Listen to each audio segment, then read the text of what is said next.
Hi, in this video I'll be demonstrating how to replace the filters on the 6-stage water filtration system. In this case there is an external tank. The most important step to start off with is to first switch off the water. If you've got an associated tank, it's also likely that you'll also have a pump. Make sure you switch the pump off. I'm just switching off the pump. Open the faucet to release the pressure. Some water may flow. Right, once that's been done, I need to get access to the unit, so this tank is in the way. I'm going to turn the tap off.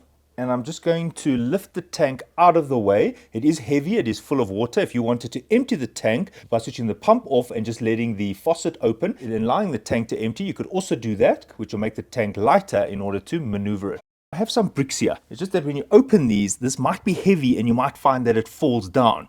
So it's not mandatory to have the bricks here, but just be aware that as you open this, it does have the water in and it will want to fall down. Before opening any of the filters, I highly recommend you place a towel underneath it. Because this is a 6-stage water filtration system, we have 6 parts that need to be replaced. I'm showing the parts in the order that the water flows through them. These go in the 3 large cylinders which are hanging below the frame. It's first the polypropylene sediment filter, thereafter it's the activated carbon, and then another carbon filter. It'll then feed into the reverse osmosis membrane. There is a post-carbon filter, and then there's a mineralizer. I'm going to start by changing these 3. In order to complete this job, you will need the spanner that came with the unit, a little bit of plumber's tape, which will be needed for these 2 stages. And not a requirement, but sometimes it's better to put some lubrication on the O-rings, and you can use a plumber's grease or you can use a non-fragrance, very mild petroleum jelly, although this is not a requirement, and some people prefer not to use any petroleum jelly. Now for the first step, I'm going to loosen each one of these cylinders. I'm going to take the little handheld spanner and I'm going to loosen each one of these.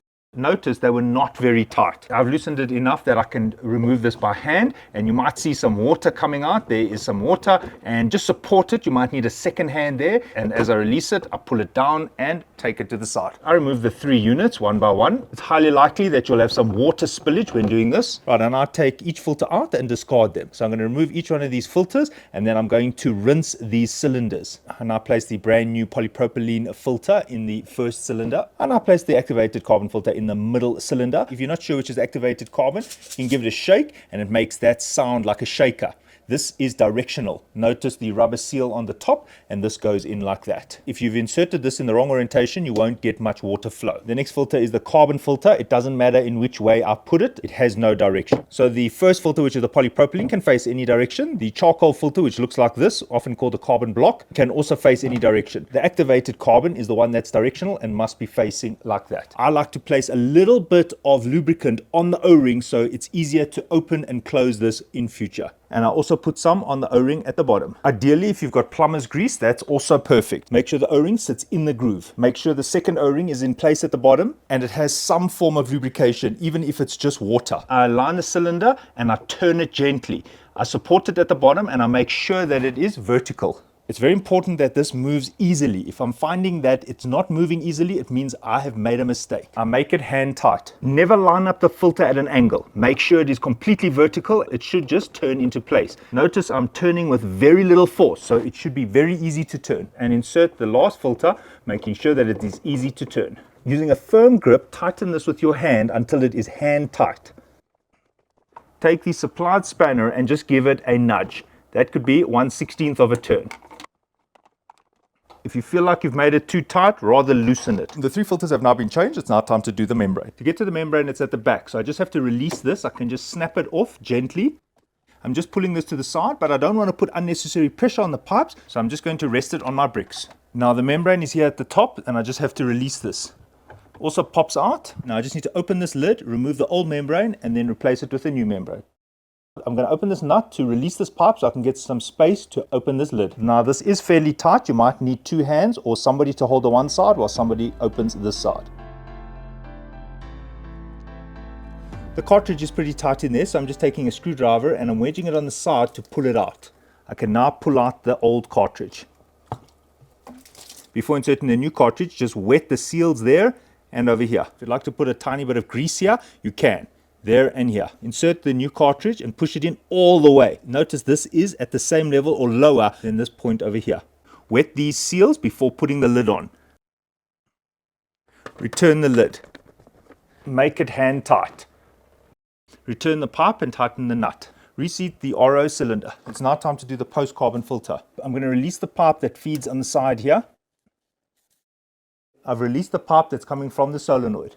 There's a pipe on the side here. I'm also releasing that. This is the pipe that goes to the faucet. I can now take this combo out and I'm going to sort it out on the table. Right over here I have the post-carbon filter and then the mineralizer. If yours was only a 5-stage, then you won't have the mineralizer, and straight from here you'd be going to the faucet. In my case I have to replace both these cartridges. So I'm just going to separate them. They're just snap brackets. And now I'm going to start with this one. I'm just going to release this pipe here. And then I'm going to release the pipe on the other side. The post-carbon filter is directional. Please note the direction of the flow on the body of the unit. It might also have stickers indicating the flow. I'm now going to replace the old one with a new one. On the replacement post-carbon filter, there's no flow direction on the sticker. On the back here, there is a flow direction. It's not easy to see. Note the direction of the flow. The problem is I need to get this T-piece on this one. So I'm going to open this T-piece. And then I have to clean the old PTFE tape off. Try to find a starting point and then just unthread it. I'm just using a toothpick to help me get the old PTFE tape off. Be careful not to damage the plastic threads. That is why I'm just using a toothpick. Notice the plastic threads are now clean. Now I'm just demonstrating that to put this back in, I have to turn it clockwise. I've now turned it about 5 times and I just put a little bit extra towards the back. I've now turned it another 5 times towards the back. Notice the opening has no obstruction whatsoever. I can now insert this into the cartridge, being very careful not to cross thread it. It should go in quite easily initially, starting to get a little bit more tight now. Remember, I put extra towards the back. I'm now returning the pipe which goes to the tank. Now on the other side of the old one there was an elbow. I'm loosening the elbow and I'm going to follow the same procedure. I discard the old filter. Now I remove the plumber's tape off this plastic fitting. And now I put some plumber's tape on this fitting. This one happens to have a rubber O-ring at the back here, which means technically I don't need this plumber's tape, but I'm just showing you what to do just in case you don't have this O-ring. And now turn this in the back of the brand new filter. The very last filter is this mineralizer. I need to open this pipe on the side here. And I need to move these 2 elbows onto this brand new mineralizer. I remove these end caps.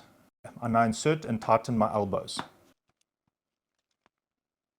The input of the mineralizer comes from the output of stage 5, the post-carbon filter. And I insert a pipe on the output of the post-carbon filter. I know it's the output because the flow is showing me it's in this direction, which would go to the faucet if you don't use the mineralizer. So from the output of stage 5, I'm going to go into the input of stage 6. I'm just going to flip this so that it's easier to pipe.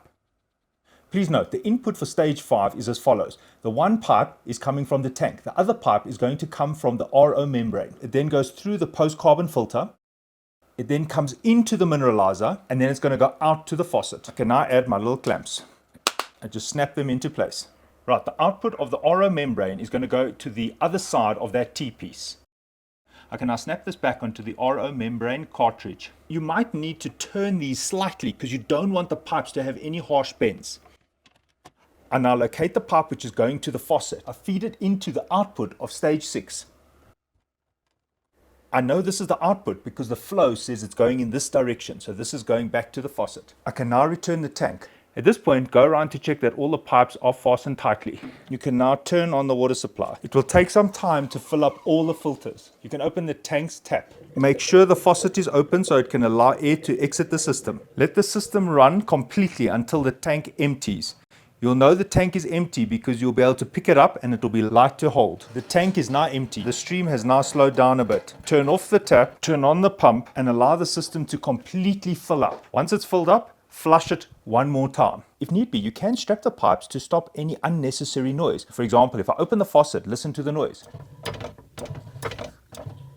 The water pressure is knocking the pipe against the wooden cabinet. I've gently tied these pipes together. It's not very tight. Notice I can move the cable tie up and down. That will stop the unnecessary movement of the pipe. For example, now when I open and close the faucet, there is some movement, but it doesn't knock against the wood. After it has fully pressurized, check for leaks. If your system has a reset button, reset the system. Note the date that you changed the filters. Thanks for watching and cheers.